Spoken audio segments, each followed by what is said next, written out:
This is Advisor 3.0, a show designed to help you as a financial advisor elevate your professional practice, transform your clients' lives, and take your business to the next level. I am Abraham Okusanya. Welcome to the show.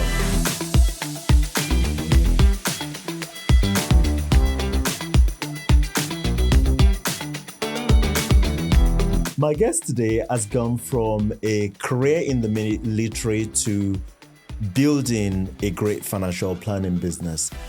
Chris Palmer is the managing director of Ansford Bell. Chris, welcome to the show. Thank you very much. Pleasure to be here. Chris, when you were in the Navy, you obviously dreamt of becoming a financial planner and a financial planning firm owner one day, didn't you? Of course. Yeah, that's exactly what happened. Right. Give us a sense of the story, the journey that has brought you. Yeah, obviously financial planning wasn't in my view at all. I hadn't considered that as part of my career. So I was in school doing GCSEs. It was actually a complete fluke that my friend said, do you want to jump on a bus and come into town and go to the careers office with me? Because I was thinking about joining the military. So I said, well, why not? We're on study leave for GCSEs. I was only 15 when I did that. And next thing you know, I'd kind of agreed that this was where I was going to go. And so we did GCSEs that year. And within a couple of months, I was in the Navy. And so I was 16 just 16 and 3 months when I joined. So completely out of the blue that came. And it was really good. You know, I had a good career. I did 11 years in total. So I was just made the decision to leave in 2007. And it was really at the time just that I was married and we were just looking to settle down in the Navy. Military is very much, in my view, a single person's game that, you know, it's all very well and good, but if you want a family and you want to spend time at home, it's not really the place to be. So we were looking at options and I was actually going to be a plumber. So I decided that I was going to leave the Navy, become a plumber. Everyone needs a tradesman, and went down that route. And it was my dad, who at the time was a self-employed mortgage advisor. And he said, why do you want to do that? Why don't you put a suit on and go and have nice meetings in people's houses in the warm and, you know, and look at that as a career. So that's where it came about. And I did, well, the Navy put me through some exams so that they helped me qualify as a mortgage advisor, which is really good. You know, the military is really good at that, at retraining people as they're leaving. And when you actually leave the Navy, what you suddenly realise is that with no experience at all in the financial services industry, it's quite difficult just to walk into an advisory role. So I actually took a job at Yorkshire Bank as a cashier. And that's where it all started. So we got in there through a friend of ours that worked at the bank at the time. And luckily, I had a position as a mortgage advisor kind of fall into my lap with HSBC. So fairly quickly that happened. The day that I started with HSBC, well, 7 days after I started with HSBC, I was still in training, was the day that Woolworths collapsed. Wow. So it was right at the start of the financial crisis.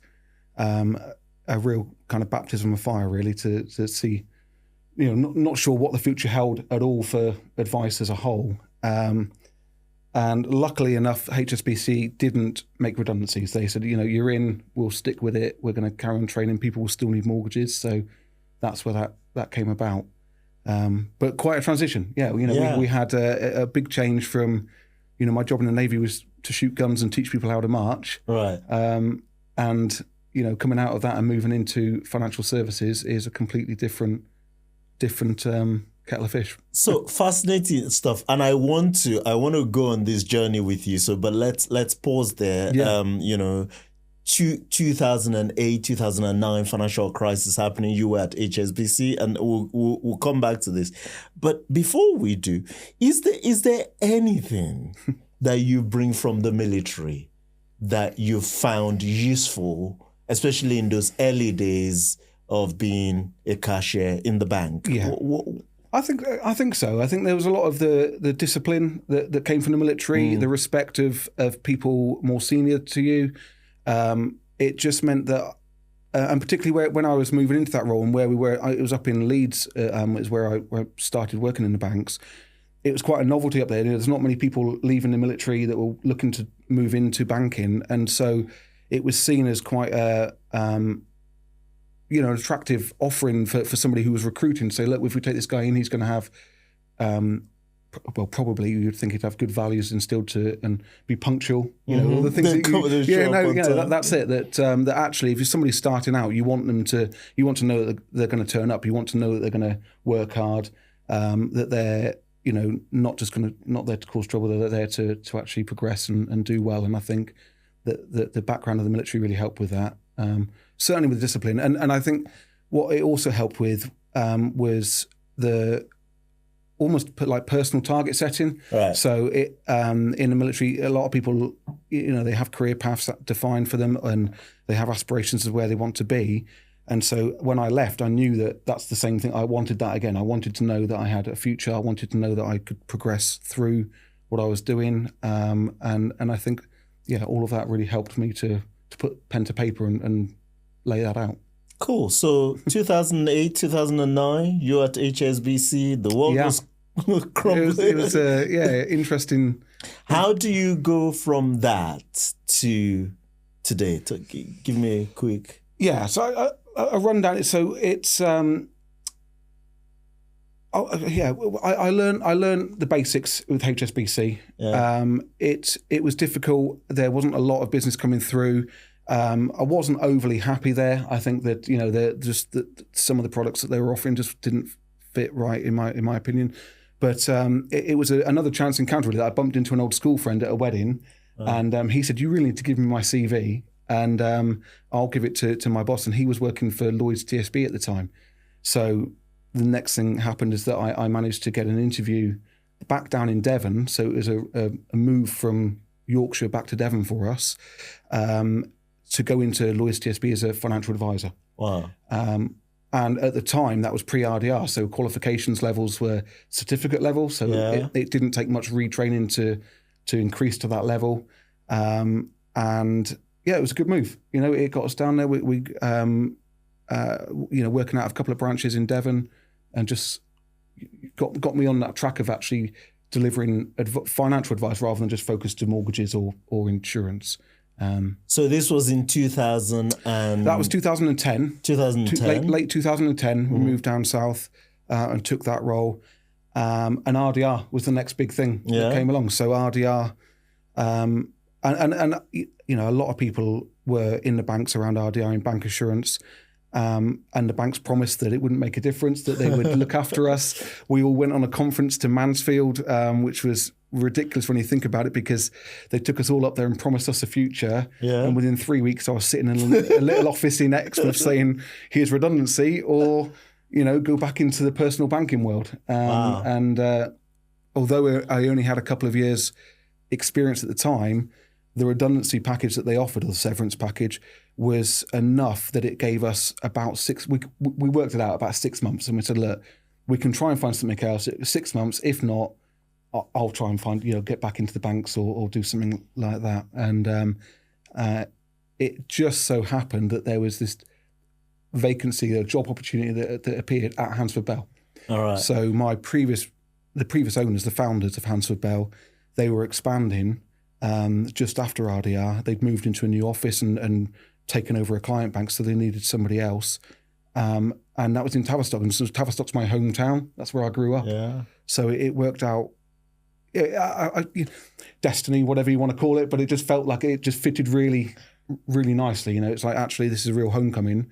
And we gave it a go. So, and by we, when you were made this offer at the bank, yeah. By we, you meant you and Janine, your wife. So she said, who is in the studio, by the way? Who is in the studio watching and judging everything that I say? so she said, take the job, take the redundancy. Yeah, we had that conversation, right. And we had to work through the figures. We were really lucky that Janine's parents were quite supportive as well financially. So we kind of knew that if we had to push that 6 months on to 8 months or maybe a little bit longer, then there would be a bit of support there for us if we really needed it. But obviously you don't want to take that, you want to try and do the best you can. So the decision, was made that okay, let's give this a go. Let's go independent. It was an employed position that I went into on a structure that worked for everyone at the time. And it was very much actually eyes opened, and people say this a lot on podcasts, that when you move from bank assurance into the independent world, you don't realise what you were missing until you actually step into that world. What were you missing? What did you... Just the choice, the reality that probably you were definitely missing opportunities in the job that you were doing while you're in the bank, because you just weren't even considering talking about pension planning or cash flow planning or tax plan. It was very much follow a flow chart in the bank, and it was, you can do an ISA, you can do a bond, or some insurance. That was it. There was no pension planning in the bank at the time when I was doing that, so we didn't even look at pensions. So I can remember, I think it was my first day in the independent world, and I went to a conference by 7 a.m. hosted a conference, and as part of that, they had Zurich there showing us their new platform that they just released, and my mind was blown. I was like, "What is this? Magic that's by Zurich platform." I know. Yeah. And when I look back on it, I was like, suddenly realised that actually, it wasn't that good in comparison to what else was available. No, but when you're moving away from that completely restricted role in the bank, it was like, wow, this is really good, and I just felt that I could do the job properly. So you became an IFA sort of 2010, 2011? So that was RDR. So so January 13 was the date that I started as an employee then at Hansford Bell. And actually when I started, there was only about 9 of us there. And Ross, Ross, he was already there. He was an apprentice at the time, or just finished his apprenticeship at the time there. So he was administrating. And our compliance director now, Gemma, she was already there as well. So she was helping in the kind of operations department there already. So the team that we've got now, we're already, quite a few of them were already there in place when I actually started. And not long after I started, I brought Janine in as well. So Janine came and worked directly with me as my admin assistant. And it just worked really well. It was really, everything seemed to work. We felt that we were doing a good job. The business was a good business, at the time. I think for what other businesses were doing, we were trying to stay ahead of the game. We were trying to be innovative in what we were looking to do as far as a job. And very, very early on in my independent career, it was the introduction of cash flow, and we adopted that. So probably 2014 was very much cash flow is the way that we need to go now. That's something that needs to be done if you're going to do this job properly. I think the other thing for that is that Steve and Nikki, who were the founders of Hansford Bell, they brought me into the kind of management team quite early on in my days there. So within a few months, I had some influence over the decisions that were being made and what software we were using or preferred platforms. Those kind of decisions, maybe I didn't have so much control over the outcome of the decisions, but at least I was included in those decisions, and the discussions that happened around that, and that was really positive. It helped me grow. It helped me, I guess, understand and see where I wanted to be and what I wanted to do and how I wanted to direct my career in that time. So you and Janine and Ross and others eventually bought out the business. Is that how? Yeah. So it was a couple of years into working there, and I just approached Nikki and Steve and said, look, I think that I want to be part of the business, and I'd like to be. I actually felt like I would offer more to them as part of the business rather than just an employee. Right. So we talked about it for a bit, and I mean they were a bit older. They weren't old by any means, and so I don't know if they were going to listen to this. Were they thinking about retiring or certainly exiting? Nikki? I think Nikki was. Steve, he had it in his mind that he would continue on for some time yet, but certainly Nikki had it in her mind that there was a retirement date planned for some point in the not too distant future for her. So when I approached them with that, they had obviously spoke about it, but it worked for them. and we structured it and looked to do a deal that meant that I would effectively own 37% of the company.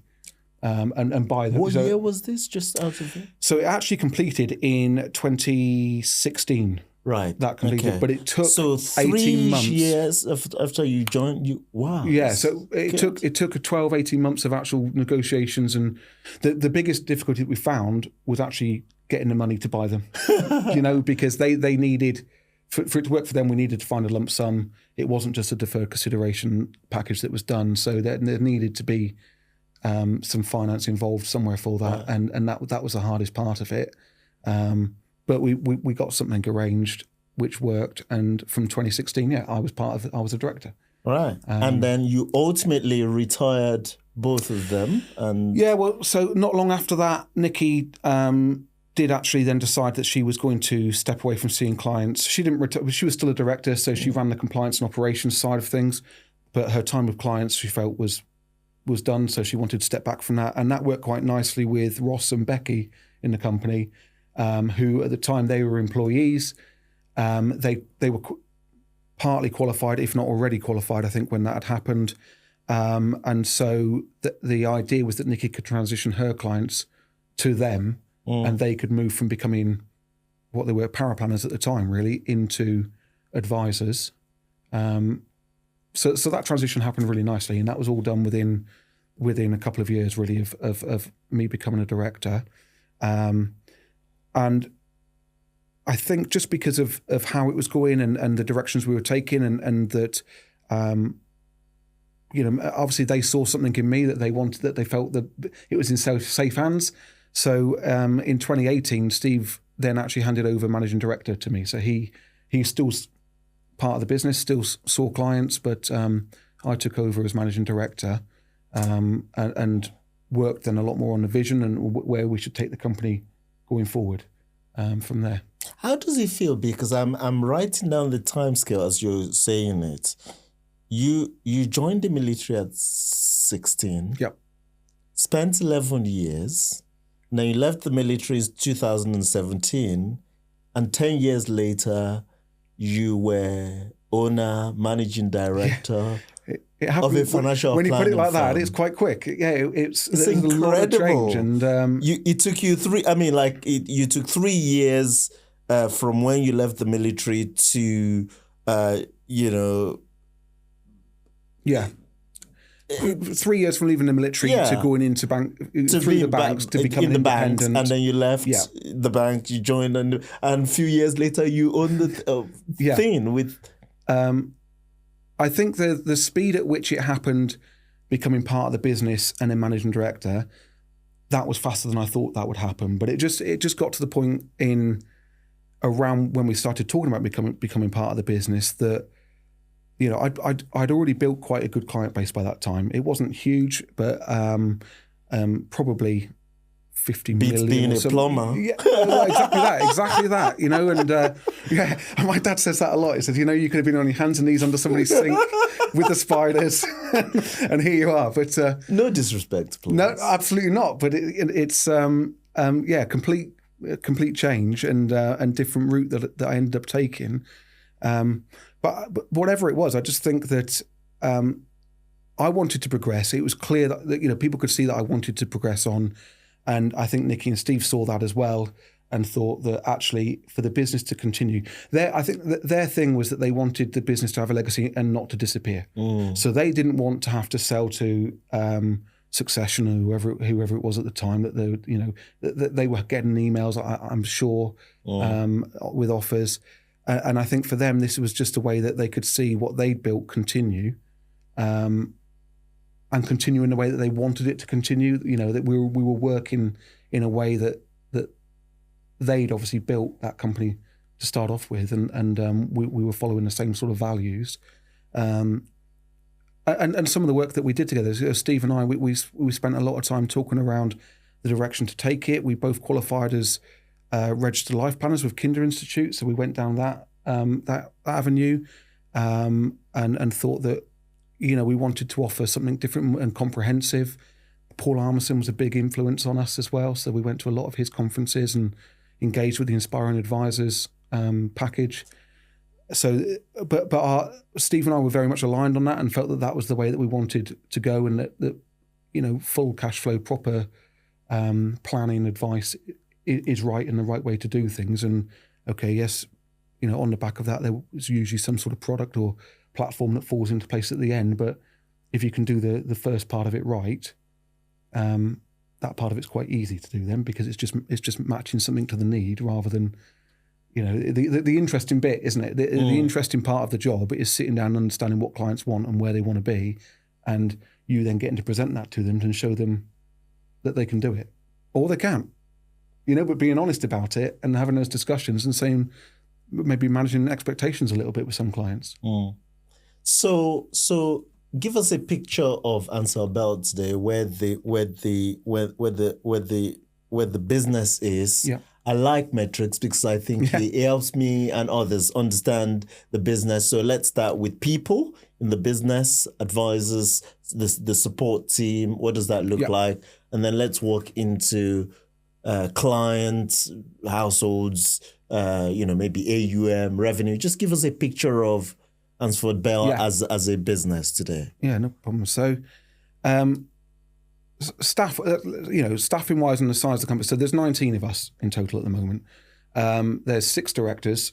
So myself and Janine, I'm managing director, and my wife Janine is HR. She's managing director already. She really is. She's pulling the strings. She's pulling the strings in the background. There's us two, and then we've got Gemma, who runs operations and compliance. So credit to Gemma, she's brilliant at it. She loves it. I don't get it, but that's what you need, isn't it? It's somebody that loves doing that, and she's brilliant at it for us.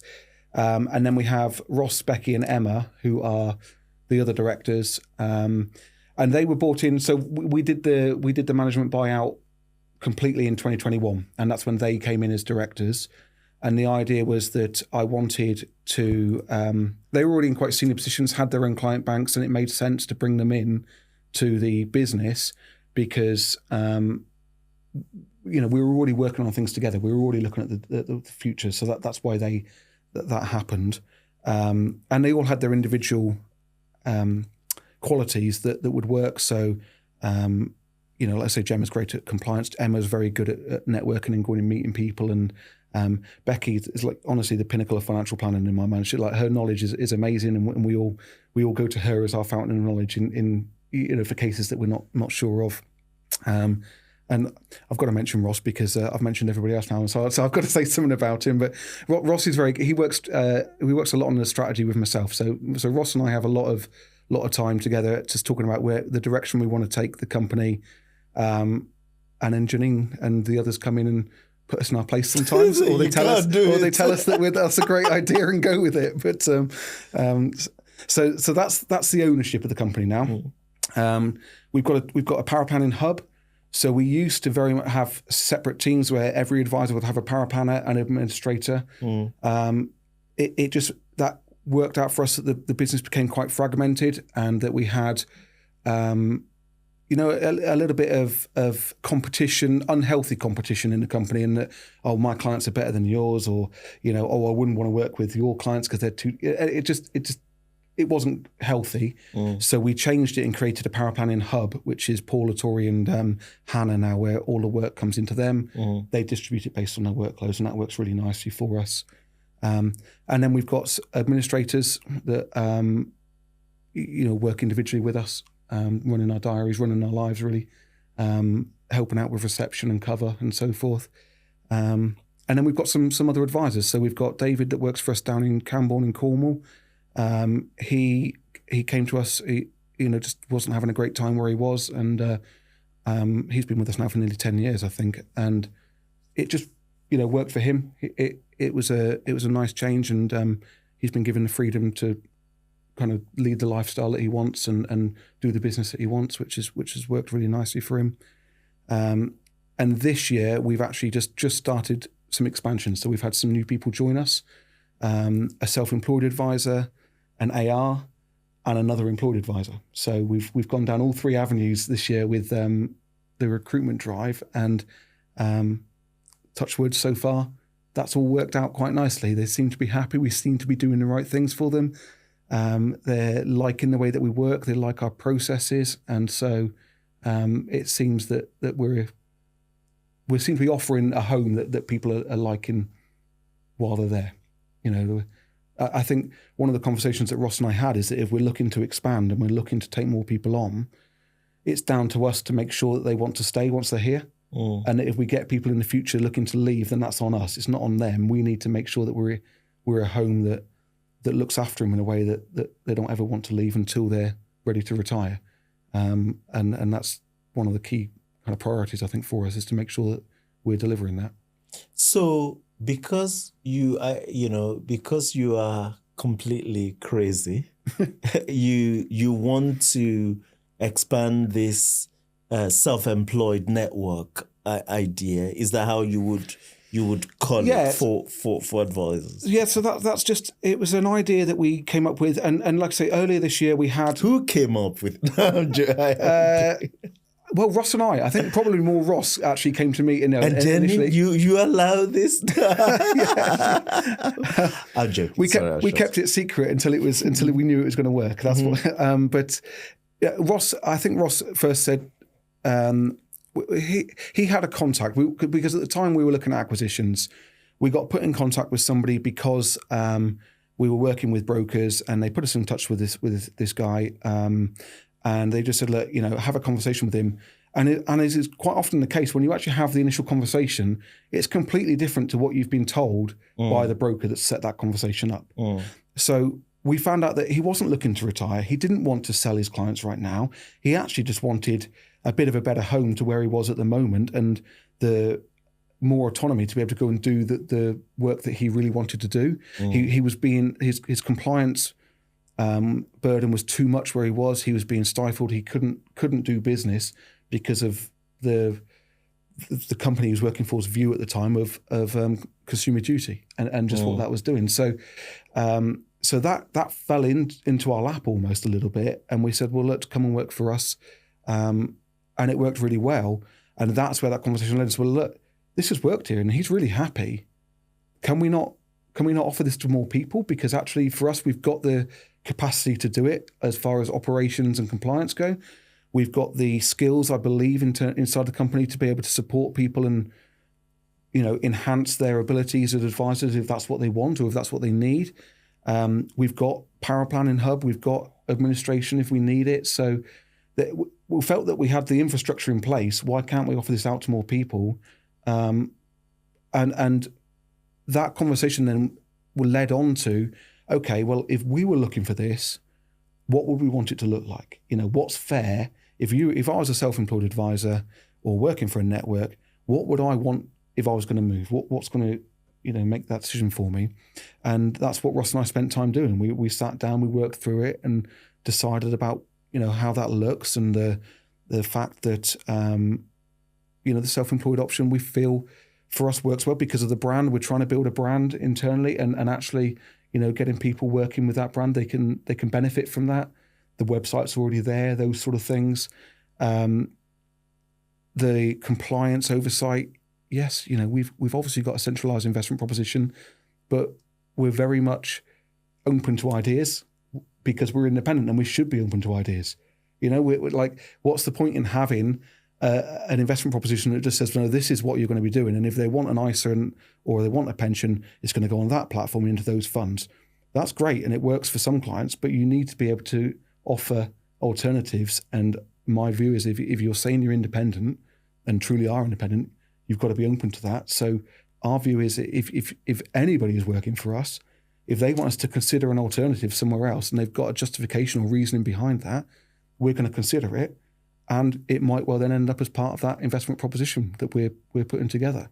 So we're trying to offer it and let people do the job that they want to do properly, independently, but with the support of a small to medium-sized firm behind them at the moment, but with fairly ambitious plans to grow that to a more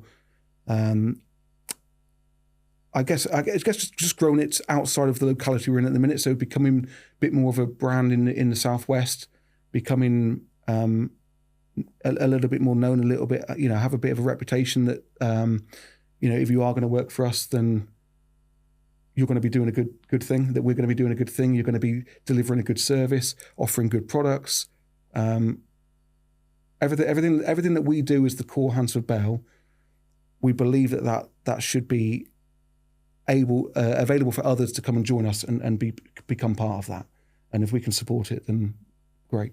So does it matter in your mind, the geographical location of the advisor? Is it, or? I don't think it needs to now, does it? Okay. The technology is there that you can do it. So one of the guys that joins us, he works in Portsmouth. Now, a lot of people think Portsmouth and Plymouth are just down the road from each other, but the reality is, isn't it? No, it's 4 hours in a car or 4.5 hours on a train. It's a nightmare to get to and from. But that works. It's absolutely fine. He'll come down and see us. We'll go up and see him, and it doesn't. But you don't need to do that as often when you can meet by Teams, you can meet by Zoom, or you can chat over the phone or by WhatsApp. Whatever the ways of communication we've got now, you're not restricted at all by locality. It's very much that you can work with anybody around the country quite easily. I like face to face. So my clients, I like seeing people in the office and having those meetings. I appreciate that some clients don't like that, or some people don't like to do it, or some people would prefer Zoom meetings, and that's fine. I mean, Becky does a lot of her meetings by Zoom, and she's got clients in the southeast and all over the country, and it works fine. So technology is there to help us. If we embrace it and use it to its capabilities, geography shouldn't really matter. And so is there a difference in your mind between the self-employed route and some sort of appointed representative route? I just think it's the difference. The difference for us is we want to make it so it's whatever works for the individual that's contacting us. I think that the reason why we've got different routes that we've taken on this year is just very much that was the route that happened to fall into our lap at the time, but we've realised that we can facilitate any of them. So whether it's appointed rep, self-employed, or even employed, we've got the capacity to do that, and so it's about what works for the individual. Personally, as I say, I think the self-employed route works because there's a lot of benefits to it. The downside is, okay, you might have to trade as Hansford Bell or whatever you name it. But that's hopefully a good thing because of the reputation that we're building and the brand recognition that's going to deliver, the marketing we can put in on the back of it. We Yardstick does our marketing for us, and they're obviously brilliant, as everybody knows. But having them already in the background working for Hansford Bell, if you're working for us on a self-employed basis, then that marketing is already there to come on, get on the back of. It doesn't need rewriting from the start or rebranding. It's in place working already. So talk to me about this acquisition that you did of an advisor's looking to retire. Is that? Yeah. So that was our first acquisition completed back in March. We did that. It took a year. What's the size of the book? It was about 15 million funds under management at the time. It was quite a straightforward structure in that the valuation was just done on a recurring multiples of recurring income, and then we liked the deal because actually the person whose firm it was. First of all, the charging structure pretty much mirrored ours. So for Consumer Duty, it was very easy then just to take that over, for that company to fall inside Hansford Bell. And it didn't mean that we were going to be contacting all of the clients and saying your fees are changing, which makes that quite difficult. I think those conversations quite difficult. He was also using a lot of the same platforms and funds that we were using. So his investment proposition matched quite closely. So again, we didn't have to go in and make huge changes. And so for us, for our first acquisition, we were quite keen on this because it seemed to be quite an easy one for us just to test the water. Is this going to work for us? Is it something that's going to, be fairly easy to transition? And the last 12 months have been very much a hand-holding exercise with him and his clients. So we've been doing joint meetings. We've been going to see them individually, being introduced, still using the previous firm's authorizations because it's an FCA authorized firm. So we can use that and all of the... So as far as the clients are aware, nothing has changed at the moment apart from the face that they're seeing. And we've done a joint meeting. The next meeting will likely just be the new advisor that they're seeing. And it's at that point that we will then change the things like the client agreement, terms of business. But because we're not changing the underlying investment strategy so much or the fees, it's just a bit of paper. Then it's the company name at the top of the bit of paper that's changing. It's nothing substantial that we're doing there. So at the moment we are on, I'd say 100% retention of the clients that we've transitioned. There's one client that's leaving, but he was already leaving. He's already taken his money out. So you can't class that as a client that's left because of the transition. So it's quite. We're really pleased that we're a year into this and the retention level's been so high, and I really believe that's just down to the way that we've handheld the clients through it. We've made sure that the firm was the right firm for us in the first place, and actually, the conversations around that led to this acquisition was that we found out that there were a lot of firms, and because we were getting them as well, the emails from consolidators, whatever firm it might be saying, sell your business to us and look at all the money you can get. And I mean, who can blame people for considering that? Because it's really attractive. The terms they're offering are really, really good terms, and better terms financially than what I can offer as a small business down in the Southwest.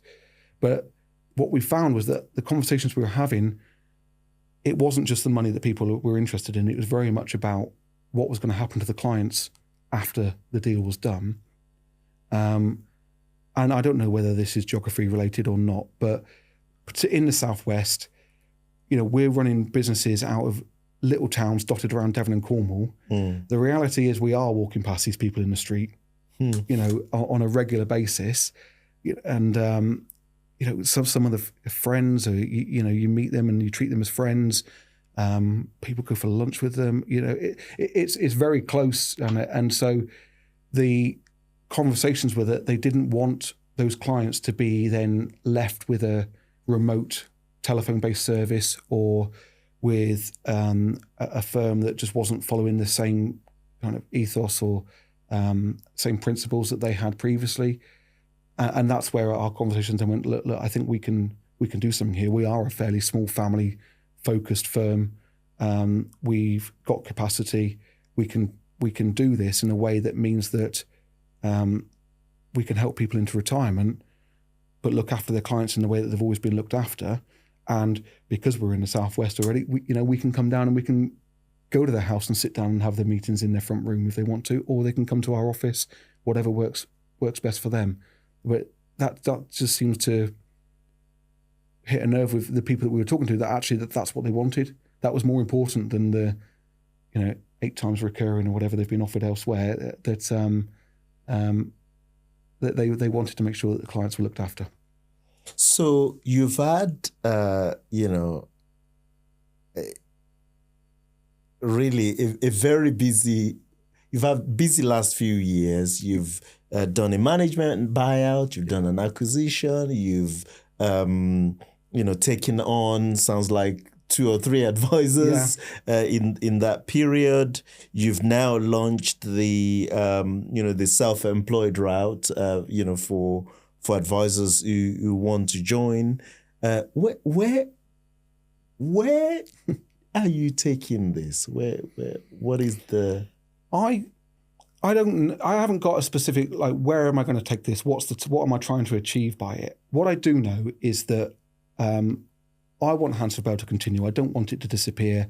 I don't want to get to the point that I've got to be consolidated myself, because that's the way the industry's gone. And I think that unless we grow, that's going to be quite difficult in the not too distant future. I think if smaller firms are going to get to the point with the FCA burden and compliance burden that there is at the moment. It's just too much for small firms to do it themselves. So where am I trying to take it and what am I trying to do? I think really it's that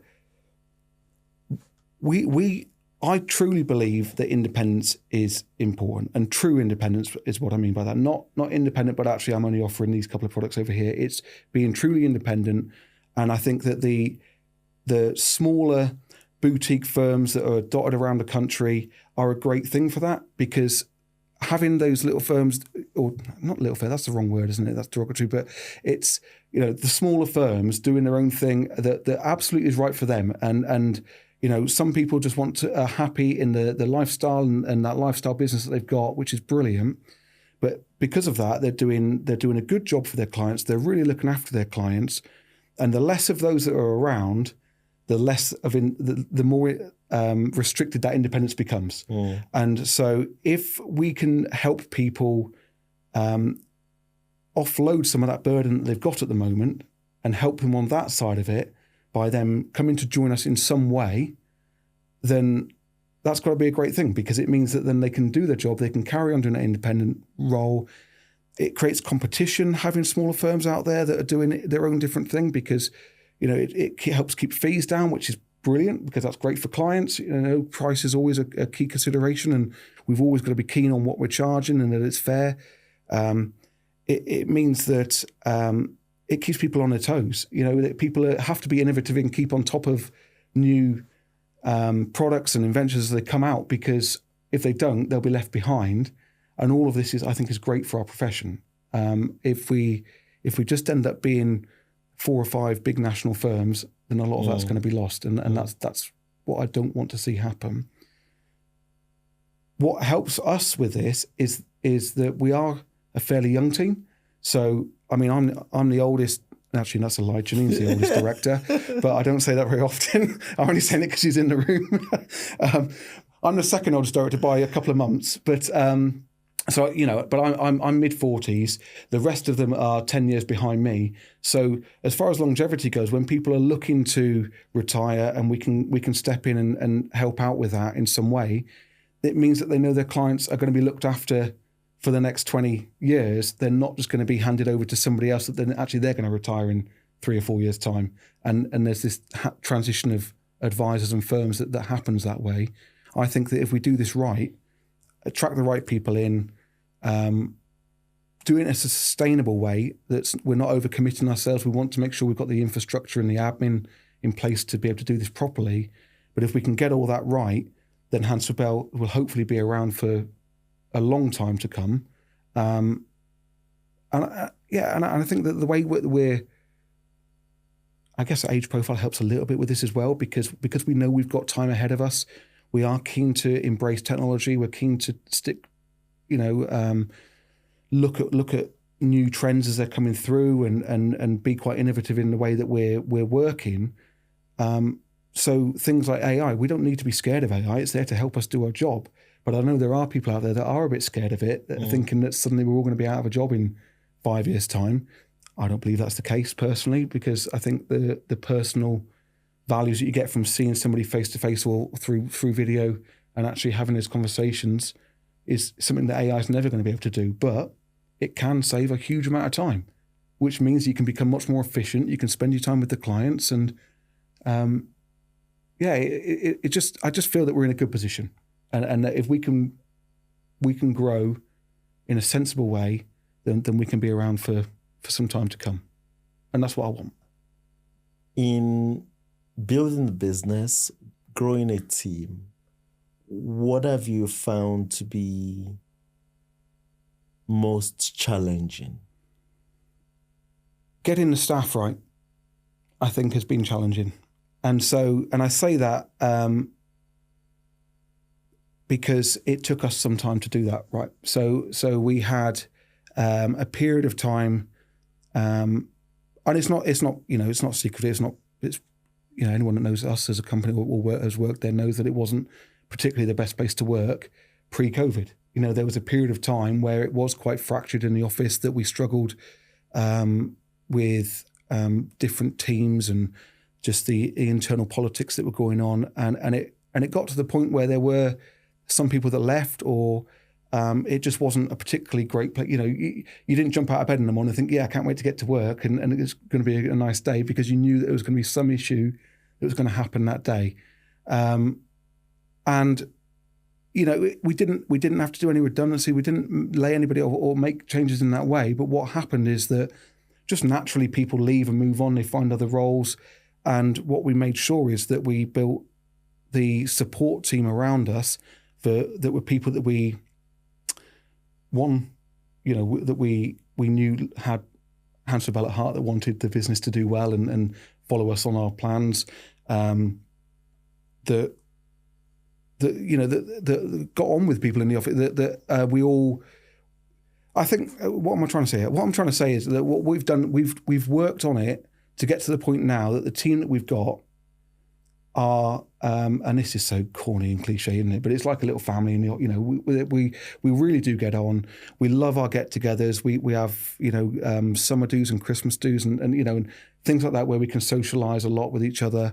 But it's a really good place to work now. When you come into the office, and it doesn't matter where you sit, we're spread over 4 floors, and it used to be quite difficult sometimes transitioning between the floors, but now it doesn't matter what floor you go in, you can put your laptop up on any spare desk that's going, and know you're going to have a good time that day, and people are going to get on around you, and it's going to be a pleasant environment. And I think that's been a real key to us is getting that right. And now that's influenced our recruitment going forward, because we know that when we're taking people on, a big aspect of that is, are they the right fit for the business? Yes, they might look great on paper, they might be really qualified, but until you start to go through that interview process and get to meet somebody and have those chats, and there's always some risk, but it seems to have worked. The people that we've taken on in the past 24 months have all settled in really, really well. Seem to love it.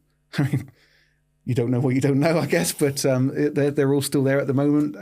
The only person we've had leave was a guy called Lee, and he left because he was a traveller. He just loved travelling around the world, and so he actually had a sabbatical for 6 months and went travelling, and then came back to us, and then decided no, he still needed to go. So he's moving to Australia, but on the way there, he's driving to Siberia or somewhere. I don't know. He's like in Kazakhstan or something at the minute. But that's the only person that's left. And it was through genuine reasons rather than it was an unhealthy place to work.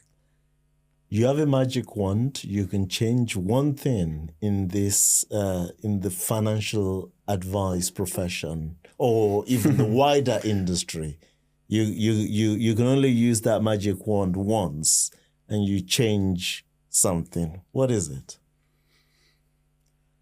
I would change the how can I put this? I've got to say something against the FCA here. I have, because I think that's what the problem is. I think that's so. Just the level, the burden that they're putting on smaller firms is out of control, in my opinion, at the moment. It's just every few months there's another survey that comes through, or there's another consumer duty or whatever it might be, that just one thing after another. Since RDR, it's just been one thing after another to make our lives harder. And I understand the reasons for it. I'm not trying to say that they should just let us get on with it, because they shouldn't. We need to be regulated, and we need to be regulated well. But it's the way that which they're putting these burdens in place, and I just think that they're not seeing the bigger picture. And if it carries on the way it's going, we're going to end up in a much bigger having much bigger difficulties in the future, because they're going to have fewer and fewer firms, fewer and fewer people doing this on a independent basis, and the choice for the end client is just going to become very, very limited, and people will make mistakes because of that, because they'll just end up going on to trading 2-on-2 or whatever platform they're going to use, and make some decisions which are probably the wrong decisions, because they've watched some YouTube videos somewhere, that said they should do this, and that's wrong. And so I'm pinning that on the FCA. And I mean, it's the I couldn't agree more with you. It's the classical unintended consequence that the more regulation and burdens you put on firms, the less participants or advisors you end up with, the less firms you end up with, the worse the outcome for the clients, and the wider the so-called, I don't like the phrase, but we'll use it, advice gap. The wider the advice, the more regulation anyway. It's I was hoping that we would end on a great positive note, but no, seriously, Chris, thank you for your time, thank you for your wisdom, thank you for you sharing your story. It's really been fascinating. Listening to the story, it's been heartwarming to see the difference that you make in the world. Thank you for coming on the pod. Yeah, honestly, thank you for having me. It's been really good, and no doubt I'll see you around again when you'll need a lift again soon somewhere. And like if there's anything you said wrong in this podcast, Jenin will tell us, and we'll edit it out. Believe me, we're probably going for something after it. I'll get told straight away. No, seriously, thank you. Thanks. Yeah, brilliant. Thank you.